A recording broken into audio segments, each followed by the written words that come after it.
तो दूसरा है बच्चों खुला बाजार परिचालन, ओपन मार्केट ऑपरेशन। ये क्या होता है और इसका यूज़ किस लिए किया जाता है, पहले हम समझ लेते हैं। इसकी एक सिंपल सी भाषा में हम समझे कि सरकारी प्रतिभूतियों को खरीदना और बेचना खुला बाजार परिचालन कहलाता है, यानी ओपन मार्केट ऑपरेशन। जब सरकारी प्रतिभूतियाँ यानी गवर्नमेंट सिक्योरिटी को बेचा जाता है और ख़रीदा जाता है, उसको क्या कहते हैं, ओपन मार्केट ऑपरेशन कहते हैं। गवर्नमेंट सिक्योरिटी जो कहते हैं गवर्नमेंट देती है सिक्योरिटी के फॉर्म में। अगर गवर्नमेंट पैसे उधार लेती है तो क्या होती है, वो सिक्योरिटी देती है कि हमने आपसे पैसा लिया। अगर सिक्योरिटी के फॉर्म में गवर्नमेंट सिक्योरिटी देती है कि इसको दिखाने के बाद हम आपको पैसा वापस कर देंगे, ठीक है।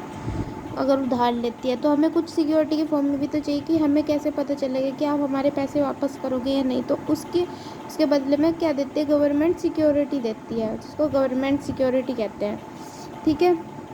बिना सिक्योरिटी के तो आप कुछ भी नहीं देते ना। पहले हम देखते हैं कि हमें सिक्योरिटी होनी चाहिए कि भाई हमारे पैसे वापस भी आएंगे नहीं। तो इसके लिए हम सिक्योरिटी तो रखते हैं ना, कोई कागज़ भी रखते हैं, कागज़ साइन करवा लिया कि अगर तुमने मेरे पैसे नहीं दिए तो मैं इस कागज़ को दिखा के केस वेस भी कर सकते हैं। तो इसलिए सिक्योरिटी तो हर चीज़ में इम्पोर्टेंट ही होती है, तो गवर्नमेंट भी सिक्योरिटी देती है। इसमें क्या होता है, जब मुद्रास्फीति बढ़ जाती है, मतलब लोगों के पास बहुत ज़्यादा पैसा आ जाता है, तो उसको कम करने के लिए क्या आते हैं, गवर्नमेंट उनसे पैसे लेने के लिए उनको क्या करती है, गवर्नमेंट सिक्योरिटी सेल करने लगती है। तो लोग उनको खरीद देंगे गवर्नमेंट सिक्योरिटी, और अब खरीदेंगे तो उनसे पैसे ले लेगी गवर्नमेंट। उनसे मतलब सिक्योरिटी बेचने पर लोग अपने पैसे दे देते हैं और सिक्योरिटी ले लेते हैं गवर्नमेंट सिक्योरिटी। ये किसके लिए यूज़ किया जाता है, मुद्रास्फीति को कम कंट्रोल करने के लिए।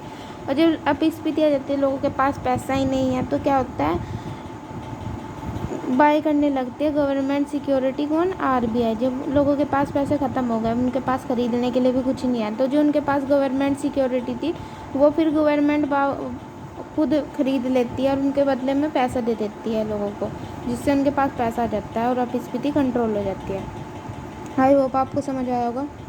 इसको आपको सिंपल याद रखना है कि सरकारी प्रतिभूतियों को खरीदना और बेचना ही क्या कहता है, ओपन मार्केट ऑपरेशन कहलाता है। तो मैंने आपको बहुत आगे की बात बता दी, लेकिन आपको इतना ज़्यादा पढ़ने की कोई नीड नहीं है। अभी है ये बैंक रेट, मतलब दर के अंदर आता है, रेट के अंदर आता है बैंक रेट। इसके अंदर और भी चीज़ें आती हैं। पहले तो दर के अंदर आता है बैंक रेट। जब क्या होता है, बैंक को 365 दिन के लिए क्या होता है, ऋण की आवश्यकता होती है। 365 या अधिक के लिए कैसे पैसों की आवश्यकता होती है, तो क्या करते हैं, वह आरबीआई से क्या लेती है, ऋण ले लेती है। तो आरबीआई जिस दर पर उन्हें बैंकों को ऋण देता है तो उसे क्या कहते हैं, ब्याज दर को क्या कहते हैं, बैंक रेट। इसको सिंपल भाषा में समझो कि जब किसी बैंक को क्या है, पैसों की नीड होती है, 365 दिन से अधिक के लिए पैसे चाहिए किसी बैंक को, तो क्या करती है, आरबीआई के पास जाती है कि कहती है कि मुझे पैसे की आवश्यकता है। आरबीआई पूछेगी कितने दिन के लिए चाहिए, वो कहेगी 365 से अधिक के लिए चाहिए। फिर क्या, ओके, फिर वो दे देती है आरबीआई, ठीक है भाई मैंने दे दिया पैसा, और इस पैसे देने को ही क्या कहते हैं हम, बैंक रेट, ठीक है। और क्या होता है, जो 365 दिन से अधिक के लिए जब कोई बैंक उधार लेता है ना, तो उसके बदले में उसको कुछ चीज़ गिरवी रखने की ज़रूरत नहीं होती, क्योंकि जब हम कोई चीज़ बैंक से हम लोन लेने जाते हैं तो हमें क्या कुछ ना कुछ गिरवी रखना पड़ता है, ठीक है।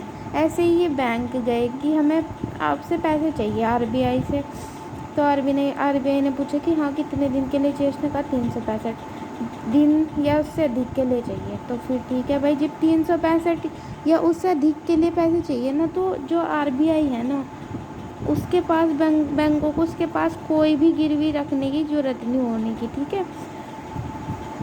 365 या 365 दिन से अधिक के लिए जब कोई उधार लेता है तब के लिए है ये बैंक रेट, बाकी के लिए नहीं है। बाकी में तो हमें गिरवी रखना पड़ता है कुछ ना कुछ, लेकिन जब 365 दिन से अधिक के लिए हमें पैसे की ज़रूरत होती है बैंकों को, तो आरबीआई क्या कहती है कि कोई भी गिरवी रखने की कुछ ज़रूरत नहीं है, ठीक है।